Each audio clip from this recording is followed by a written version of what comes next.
Hi, it's Tyro Man. I'm at Arisia 2016. I'm talking with Glenn. How you doing, Glenn? I'm doing pretty good. How are you? You having a good convention? Yeah, so far so good. How about yourself? It's really good. They changed a bunch of things this year, so the layout's been a little bit wacky, but I mean, last night I was out till like 3 a.m., so that's pretty good con. That's pretty fun. Now, did they do this last year, the indie games, or was this new for this Arisia this year? Indie games is new for Arisia this year. There's a lot of great developers from across the region who have brought computer games and analog games, role-playing games, tabletop games. They had free-play gaming upstairs last year where, they had a big library of board games, people were putting stuff together. But this is the first time they're really trying to feature game designers and individual games in the same way that they had done with authors and things like that. And we're really excited about it. Yeah, that's pretty awesome. Yeah. Pretty new. Well, now you're really part of the Arisia. Yeah. I mean, I love coming to Arisia as a guest. And, I like how volunteers can be on the panels with that, and it's very super democratic in that way. But it's much more fun this year to be such an integral part of the programming. I mean, we've done events in association with the games that we're making that have been really fun, and bringing the games to people and getting them to play it has always been good, because there's obviously a crossover between the cultures, So. Cool. Now the name of the company is Games by Playdate, right? That's correct. Yeah. And you said it's you and your partners. How many people? Yep. My name is Glenn Given. I'm one of the co-founders with Daniel Bryan and Meg McGinley Crow. And we put the company together a few years back, basically because we wanted to make our own things and not have people tell us how to do it. Okay. And so we do. Right. Great. So you want to tell us a bit about the 3 games that you have out? Sure. Well, the 3 games we brought, of which there's only 2 left.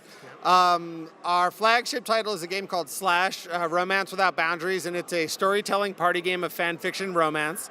So what you're doing is it's a matchmaker-style game. You're going to have a hand of characters that you may or may not recognize. That's cool. You can throw back the ones you don't recognize.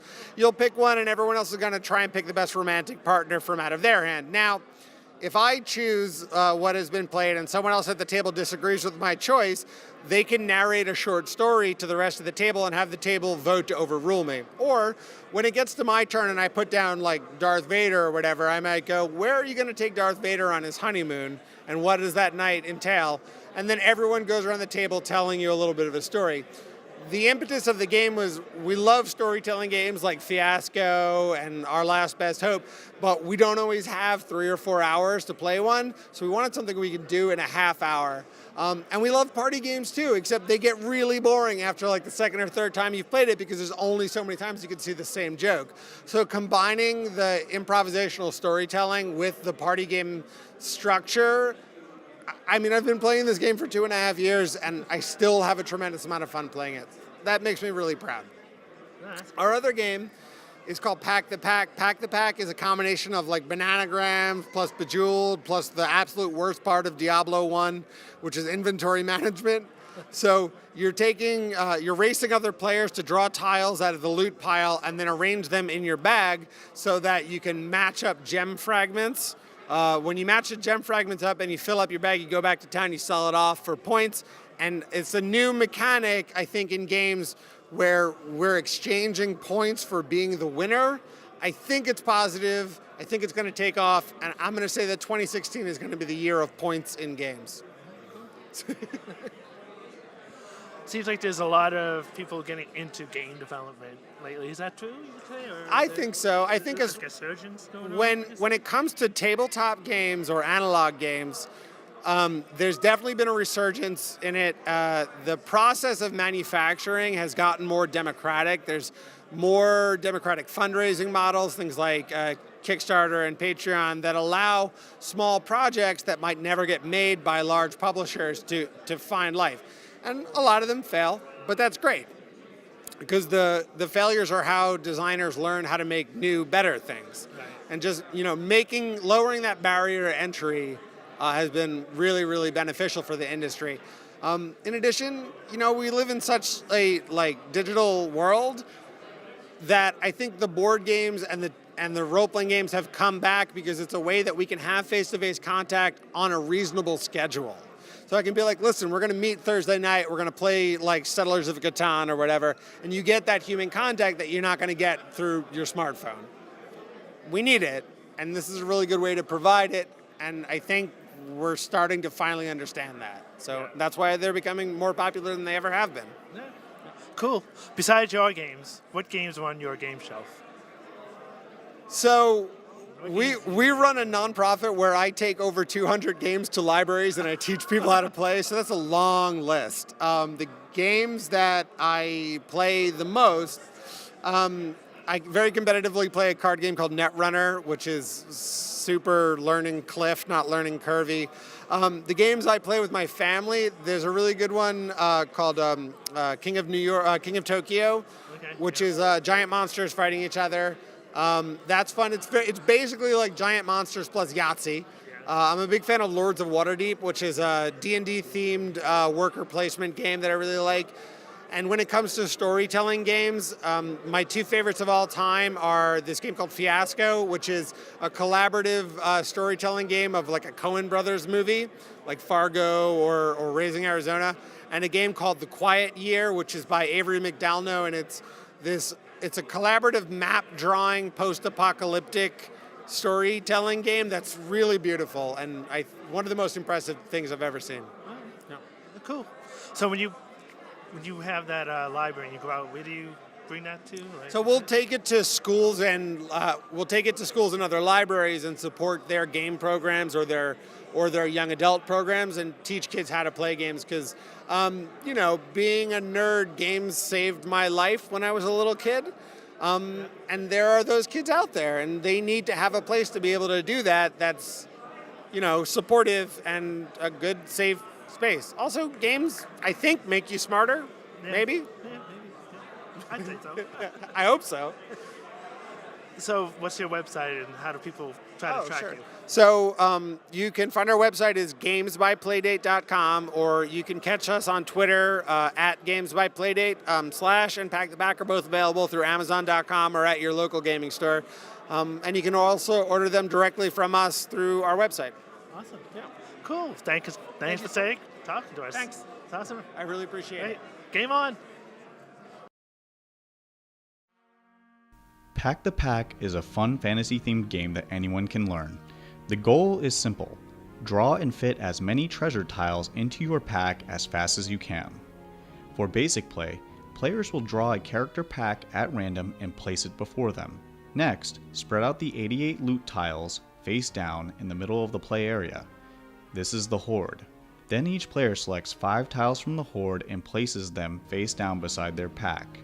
When all players are ready, shout, "Pack!" and flip over your 5 tiles and begin placing and arranging them in your pack to form complete gems.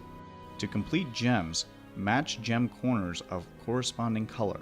When a player has fit all of their loot into their pack, they may take another tile from the Horde and begin placing it in their pack. At any time, a player may exchange a tile by yelling, "Junk!" and placing the tile face up in the loot horde, but the player must now take an extra tile as a penalty. When a player has enough treasure so that any 3 sides of the pack are touched by tiles, they may shout, "To town!" That player then must place any unpacked tiles down beside their pack. When the second to last player yells, "To town!" the remaining player must stop play. Once back in town, players can calculate the total sum of their treasure via this diagram. Any unpacked treasure costs you 1 point.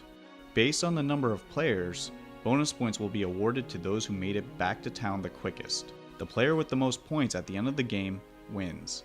Check out the advanced rules for a more strategic play experience.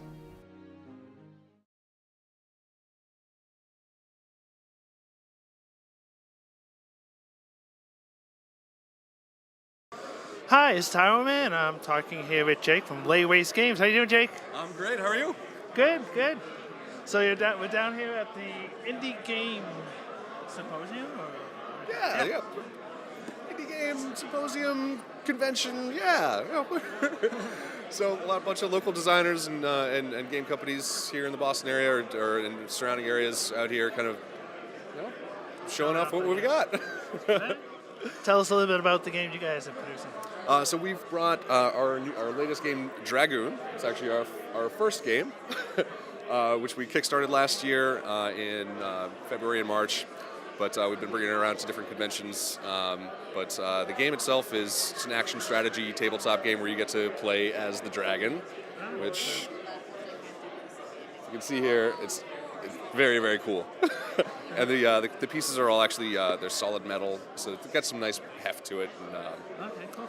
so some of the pieces there. So that's like his cave. This is cave, yeah.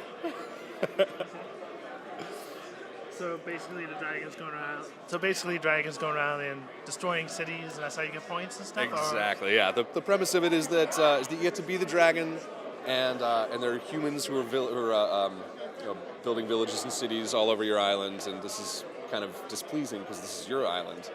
But they have treasure and gold, which is very exciting for you as a dragon.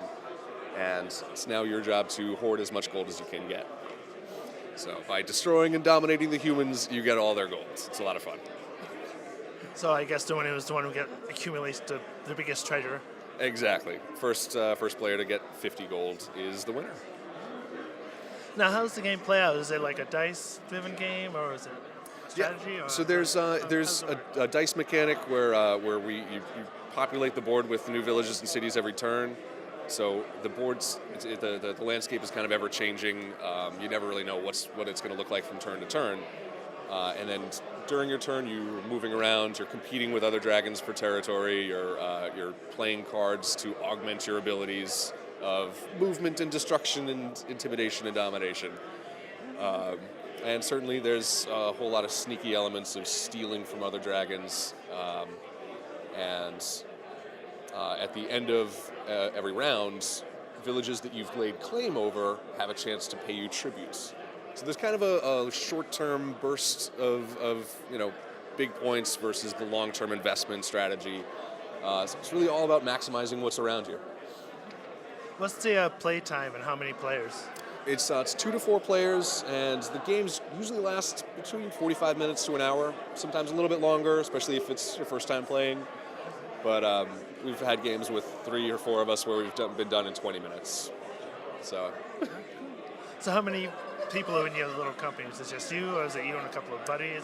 It's actually, so there's 4 of us. 4 of us, and then a few 3 or 4 other people who've been working really, really hard with us throughout the last year or so. But myself and my brother and our friends John and Nick, the artist, who's done a really fantastic job making this game look as beautiful as it is. What would you say is the hardest part of starting like a small gaming company? It really, for us, it's been that transition from, hey, we've got a pretty good idea, to we think this might have legs, and then transitioning from that to, we've got a really nice idea and a nice mechanic and everything. How are we going to make this an actual game? Physically, because we've used a lot of components and materials that you don't often see. So we use a cloth board, metal pieces instead of some of the wooden or plastic pieces. And so that was definitely a challenge because there's a reason that not many people do it. It's a little bit harder, but we really wanted to make it something unique and something special because it was just something special for us. Yeah. So this is really important. Yeah. Is this the only game you guys produced so far? Or So far, yeah. But we do Anything in the works, we do have a few other ideas in the works. Okay. Certainly, expansions are in the works right now for Dragoon itself, Oh, okay. which we'll be working on throughout the next year and hopefully kickstarting again by the end of the year. And a few other ideas outside of Dragoon as well down the line. But yeah, we're trying to make this work. We realize that we have a lot of fun doing it, and it's just been a blessing to be able to do it. Yeah, it's a lot of fun. So what games are on your shelf besides your games? What do you guys like to play? Lately, I've been playing a lot of Lords of Waterdeep. That's been a lot of fun. Certainly, Settlers in Carcassonne is always on the shelf for those nights that it's just got to play those games sometimes. Yeah.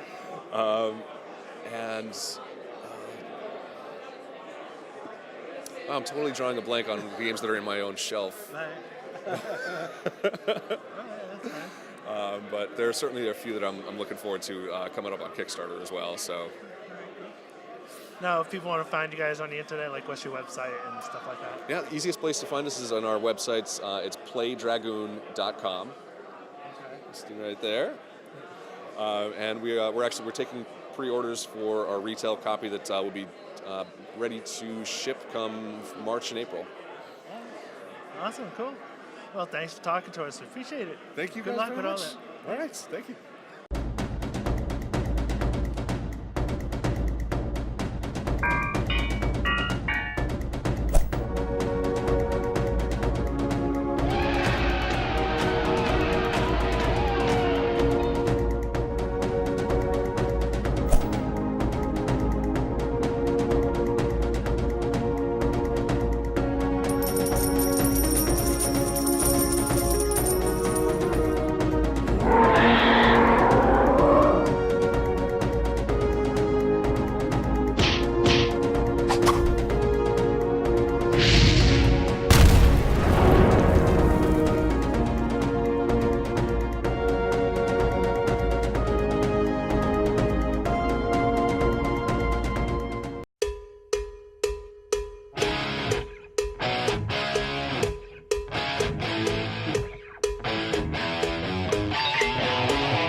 Hi, I'm Jake, one of the founders of Layways Games. Dragoon was funded on Kickstarter in 2015 and is now in the hands of thousands of gamers around the world.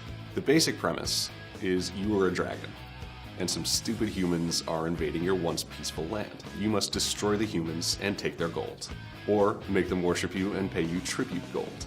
The first dragon to 50 gold wins. Everyone is realizing why dragons are the best and humans are the absolute worst.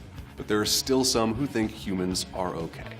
And oddly enough, humans make up about 100% of our customer base. So we decided to cater to those humans with the Rogue and Barbarian expansion. The Barbarian plays a little like a dragon, but is more tactical. They have their own deck to draw from, and a ship instead of a cave. They level throughout the game, giving them access to more powerful cards. The Rogue is the most strategic. Rather than a deck, the Rogue has equipment that they activate and deactivate throughout the game, and their movement is enhanced by tunnels that allow them to travel quickly and steal gold. With the addition of the Rogue and Barbarian, you can now play with up to 6 players in any combination. Barbarian Rogue, Rogue Barbarian Dragon Dragon, Rogue Barbarian Dragon Dragon Dragon, Rogue Dragon Dragon Dragon Dragon Barbarian. Thank you for believing in Dragoon and in us. We've worked our butts off the past few years, and seeing people everywhere love this game means so much. With the expansion, we want to make this game even better, and also give gamers who don't want to lift heavy metal a chance to get a plastic version. Please join us. Thanks so much for checking out our Kickstarter.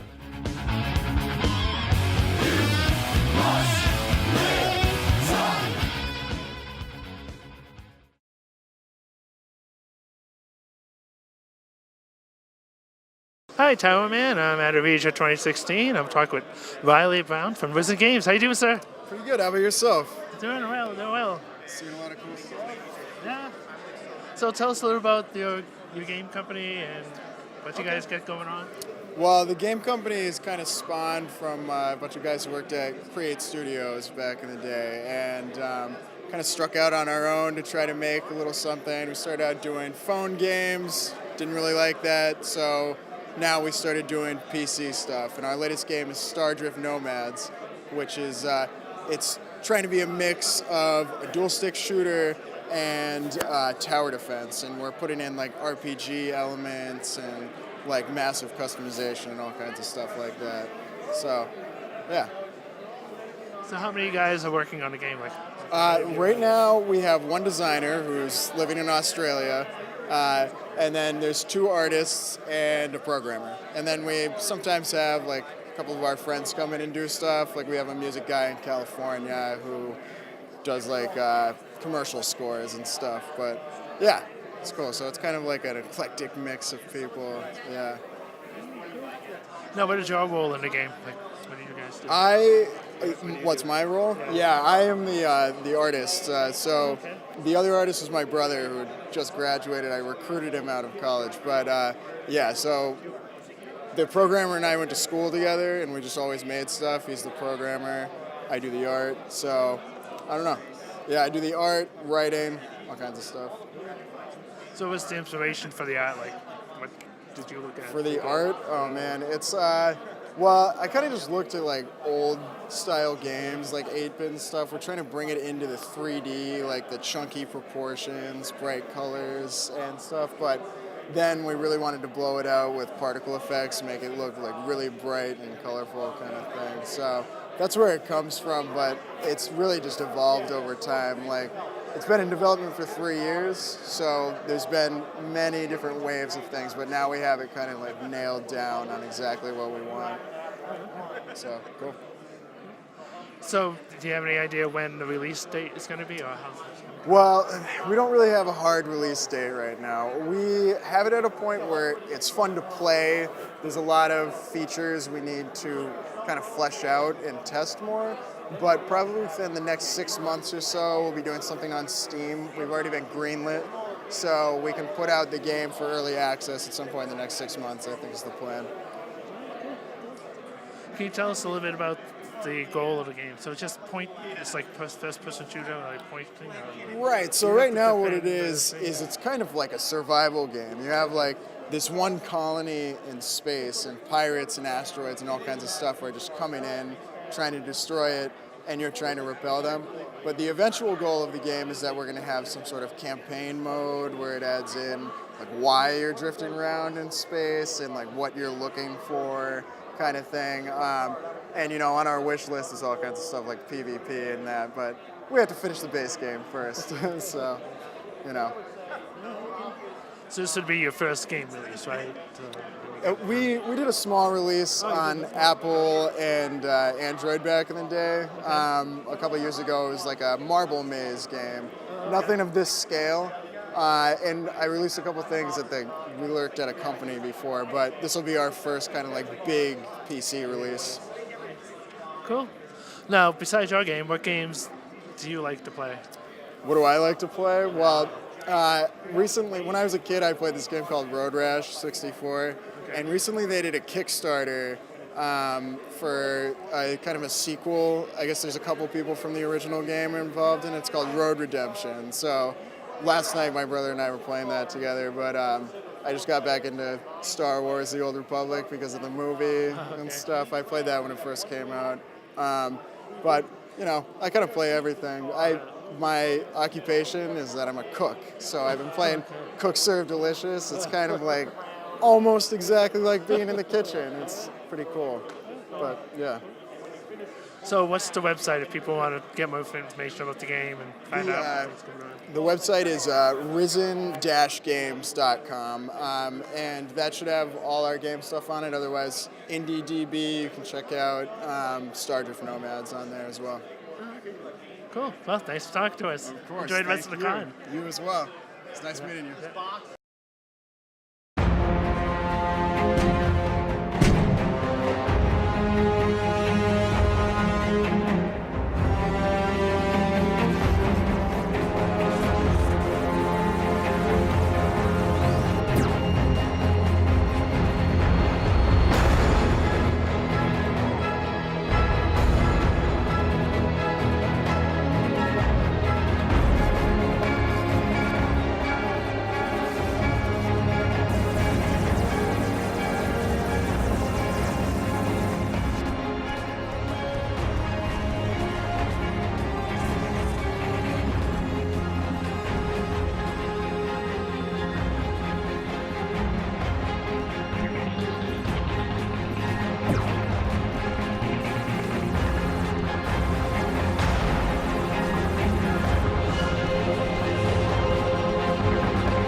Hi, Tyro Man. I'm at Arisia 2016. I'm talking with John from Lampoon the System.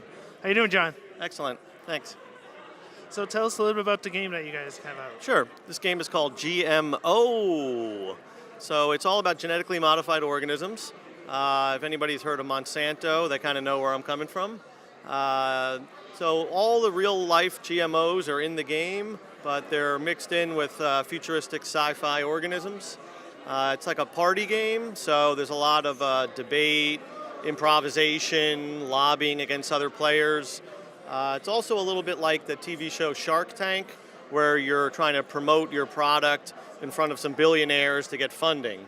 So when you play these GMO cards, you're essentially the inventor, the promoter, the CEO, trying to sell these products against the other players. And then there's a second dimension called the challenge cards, where you can then challenge who's in the lead, and that's where it opens up to debate across about 15 different dimensions. You can argue why your card is or should be better than the current leader's card. Cool. So how do you win? Like, what's the goal? Okay, so the last surviving GMO card would win the game. So it's a tiny bit like the little kids game War, where I got a stack of cards, you got a stack, we both flip them, whoever has the higher wins it. And in my game, if you lose, your card just goes in the discard pile. So every time you play around, there's one winner and however many else losers. You then put it in your winner's pile. When you finish your original stack, your winner's pile becomes your new stack, and then you just keep going. So basically, last card alive wins. Oh, okay. All right. Would you be able to give us a quick little demonstration here? Or what Yeah, so I'll take just a couple of these GMO cards. So let's just say it's a minimum 3-player game because of the voting aspect of it. So let's just say everybody had 3 cards. Whoever's the dealer would go first, so I'll just take that for now. Yep. And now you're allowed to look at your top card. We all look at our top card. Yep. And I would say the name of my card, the Caterpillow. It's a large caterpillar that turns into a pillow. It's like a tween accessory. They're live, they're big, fluffy, and colorful. And they're marketed towards teenage girls. So I choose my category. I'll choose, just for the heck of it, risk of 7. So I say my number, and everybody else around the table says their risk number. So you would say 6, and this person would say 8. So at the end of that first phase, whoever had the highest one would take the current leader dial and set it to whatever the number was. So risk of 8. So now this person is the current leader. Now the other angle is every player gets 3 of these challenge cards. So just for the heck of it for now, you would have maybe these 3 blue ones. Yep. I'd have these. And then the current leader says, are there any challenges? And that's where it goes clockwise. Okay. So this person would say, when they said risk of 8, they're in the lead. They have a card called the Worms. And I would then say, okay, with my card, Caterpillar, maybe, let's see. Okay, I would play the race card. And I would prove to the rest of the table that my organism would outrace their organism. Since mine's a caterpillar and theirs more like a worm, mine would crawl kind of fast and I would win a race. Now this person would then have 30 seconds to defend and argue the opposite, and then the last 30 seconds anybody can say anything. Like you could lobby, I could lobby, we can ask questions, and then the table votes. Whoever has more votes would win that debate. So if they won, then I would just be out that round and it would continue to the next person. If you want to challenge, you can. Once everybody's out of 1 challenge per round, so once everybody's burned their challenge or you've gone all the way through, whoever's got the current leader dial wins that round, their card survives, and our cards would be discarded. And then you can sort of replenish these after each hand. So the long and short of it, it does eventually come down to the debates. And because of all the cards are kind of crazy sci-fi, and then the dimensions are weird on top of that, you're always debating like theoretical things that are just pretty far out there and usually pretty funny. Okay. And that's it. Cool. So what's the average gameplay and how many players is it? Well, time-wise, I put 60 to 90. So if you've played it before, you can probably get a game in about an hour. If on the newer, or if you just really like debate and you don't care how long it takes, it might go 90. Playability, so we got 36 GMO cards. Each card has 5 categories. And out of all of these cards, one of them is a category challenge. So if I'm on profit, I could play this and just argue my profit versus your profit. So that alone, there's 36 times 5 categories, and then you got all these other ones. So you got a fair number of combinations, like an ant farm versus a caterpillar across all 5 of these and all of these. Okay. So, I think you can play quite often and not get to the same thing where you just debated last week, we said the same thing. Probably not going to be like that. So I tried to keep an eye on that, yeah. How about how many players could it Oh, accommodate? players, 3 to 9. 3 to 9? So it's just 36 cards. If you had 9 players, you'd each start with 4. Be a pretty fast game. And 3 players, you'd each start with 12. You do want to have at least 3 because you do need one person to vote. Okay. I mean, you're allowed to vote for yourself. There's a little thing down at the bottom, vote, plus 1 vote.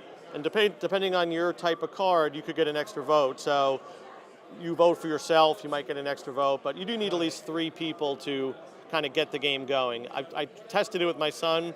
And when you're only 2 and you each debate, it's hard to pick a winner, as you can imagine. Yeah. Right. Cool. Yep. So what games do you have that you like besides your games? So we What play games a do you lot like? of we like Small World, the classics like Settlers of Catan.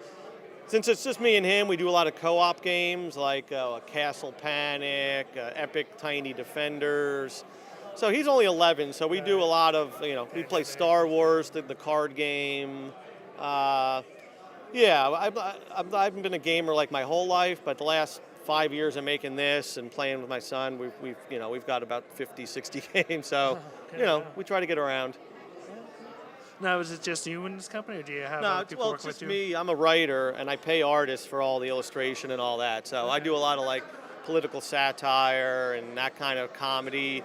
So there's a lot of that mixed into the game, but it's usually, everything's fair game. So you're not going to play it and be like, oh, this is this type of politician guy. So although all the GMOs are in here, so a lot of them, like this one, Double Agent Orange. So I comment on, less birth defects and cancer than earlier use in Vietnam. So it's like a newer, better Agent Orange. So, I try to make it somewhat meaningful where if somebody plays it, they might ask about it, and then somebody else at the table will be like, oh yeah, I know what that is. A lot of social commentary. This one's called Ant Farm, where it's like an ant farm with an F, but you actually buy chemicals. The ants make the pills for you. So it's like a do-it-yourself pharmacy at home, Ant Farm. So it's a lot of social satire. So this is sort of like everybody's on meds these days, and so it's got a little bit of everything in it. Yeah. Cool. So do you have a website if people want to come? Yeah, it's on lampoonthesystem.com, and on there I have a link for GMO, the game. I also do political cartoons. I got a book and prints and all that. So it's kind of all under the satire umbrella, I'd say. Okay. Yeah. All right, cool. Well, thanks for talking Thank to you. us. Good luck with the rest All of the right, con. Thanks.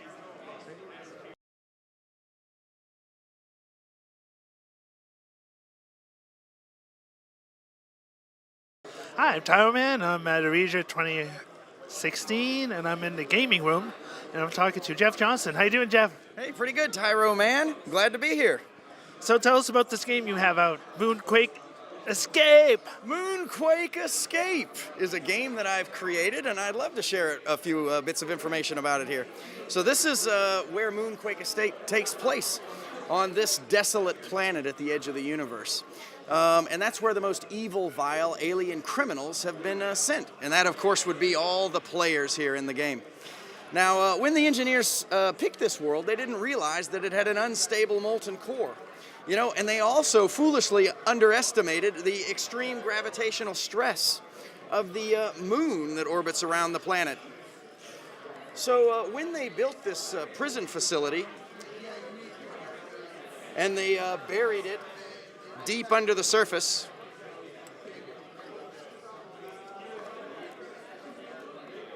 they didn't realize that these factors combined would result in a massive moonquake, which destroyed the prison facility and allowed all of the evil alien criminals to escape to the surface. And amidst all of this chaos, all you players realize at the same moment that there is one escape rocket left. And the first one of you that can get there is going to escape, and the rest of you, your death sentence. So that's the setting for Moonquake Escape. How do you play this game? Well, here, let me explain. It's pretty straightforward. Like I said, each of you are an evil alien, and you've got a card. That represents you. If you can end your game turn with your card face down, you're going to keep moving forward closer to that rocket, launch the rocket, and win the game. But if another player finds you and turns you face up, you're stuck in place while they're moving forward. So what is an alien to do? Well, earn a few more cards. Now it's a little bit harder to find you, isn't it, right? So, what is this game? Well, fundamentally, it's the movies Alien and Escape from Alcatraz meets a little 3-card Monty meets the spin cycle of your washing machine. That's the game that we're going to play in Moonquake Escape. Now, 2 more things you need to know about the card mechanics. It's very straightforward. The cards that you hide with have different effects. Generally, they're benign, like, hey, you missed me, right? Or maybe they have some effect on the moon. But yellow cards, if they're in your hand, actually will have a bad effect on you if another player finds it in your hand. And if another player is searching for your alien and finds one of the green cards, it'll have a bad effect on them. So it's not so straightforward to find my alien all the time. And then the last thing you'll need to know about how to hide yourself on this world is on the way up to the top, you're going to find some useful equipment. Now, the energy shield is very useful. Why so, you might ask? Well, what you can do with that is protect a card. Now, normally it's going to take you 1 action to see if that's my alien. I've made it so it's going to take you 2 actions to see if that card's my alien. So now we get to play a little game. Am I protecting my alien so I can keep moving forward? Or am I trying to lure you away from my alien? Let our games begin. All right. Now, what is a game turn of Moonquake Escape? Well, that's pretty straightforward. We'll start with the Moonquake phase. Now, the moon orbits around the planet based on its current orientation by this token. So sometimes it's going counterclockwise, sometimes it's going clockwise. So the moon will orbit to a player, and that player will spin the moon. And our result in this case is we'll call it a 3 for purposes of demonstrations. Due to the magic of Arisia, a 3. So each player will now go to their status card and add 3 charges, which means that each player this turn can take 3 actions. So all players get that. Also in this phase, this Moonquake phase, we're going to roll the Quake die. The Quake die will determine how each level of the moon moves due to the massive Moonquake. So we'll roll it 3 times and see how each level moves the massive Moonquake. When we're not using the die on the prison planet, where do we put it? In the disolation cell, of course. Oh, yes. that's where it goes. I was wondering that. Without a groan, that's not worth the joke. Okay. Now the escape phase, that's the only phase where we move forward, and it's very simple to resolve. If your alien is hidden, we'll move forward. If your alien is face up and found, you stay in place, but you'll get more cards. Getting more cards is very important. Not only is it a good way to hide, but it's also important tiebreaker at the end of the game. In the action phase, that's when we'll take those charges we earned and we'll take actions. We might want to add more useful equipment to our hand. We might want to add more cards to hide with. We might want to find the other players and stop them in their tracks.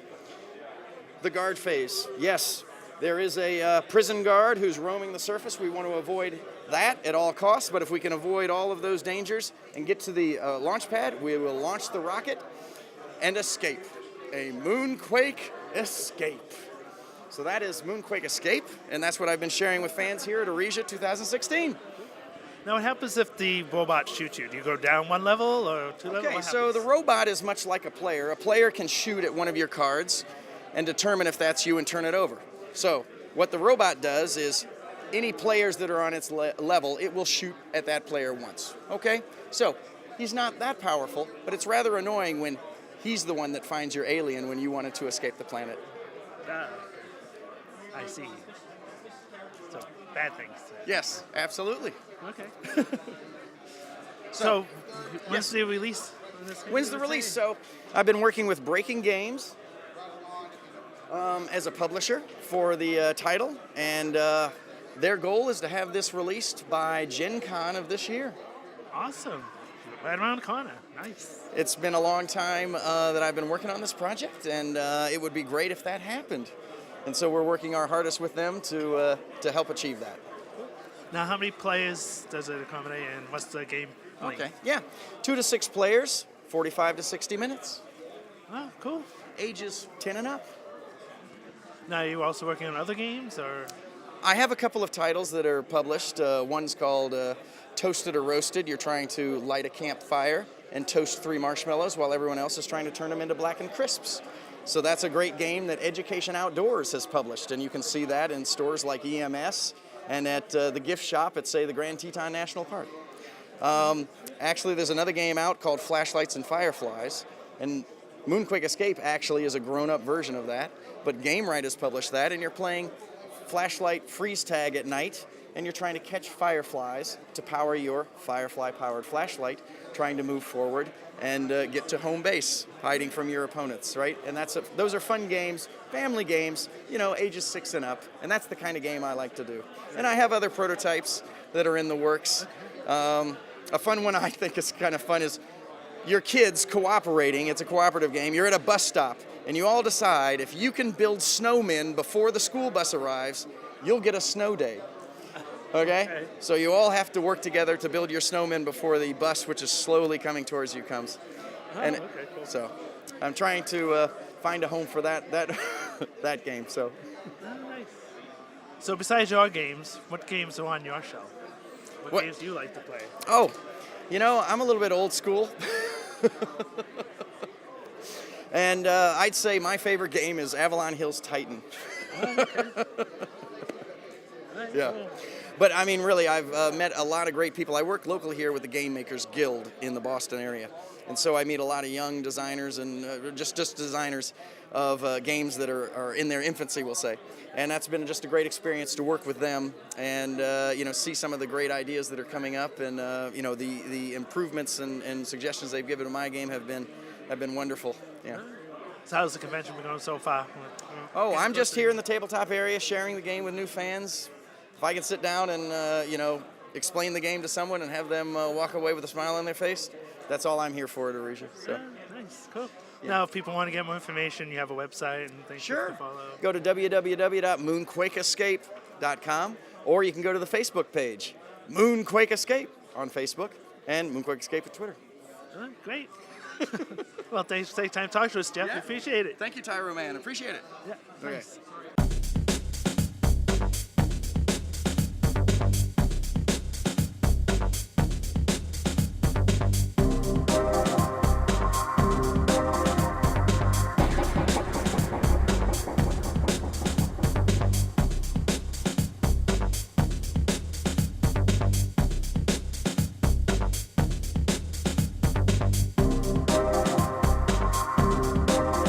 A song about never saying never and never being told what you can or cannot do. This is one of us. A 1, 2, 3.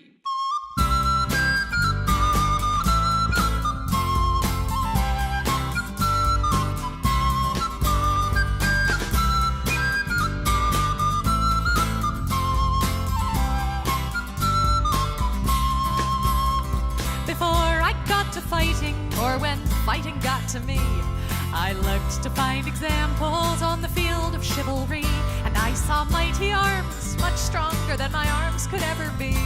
So I thought perhaps that field was not for me. But still I stayed and watched the fighting till one figure stood apart, in armor newly fashioned and a helm more pot than art. But each blow is thrown with honor and the lightness of the heart. So I took that step which soon became a start. 'Cause she was not the biggest fighter, nor one to raise a fuss, but I remember being proud that she was one of us. And we might never stand together in a shield wall side by side. Because of her I lift my sword with pride.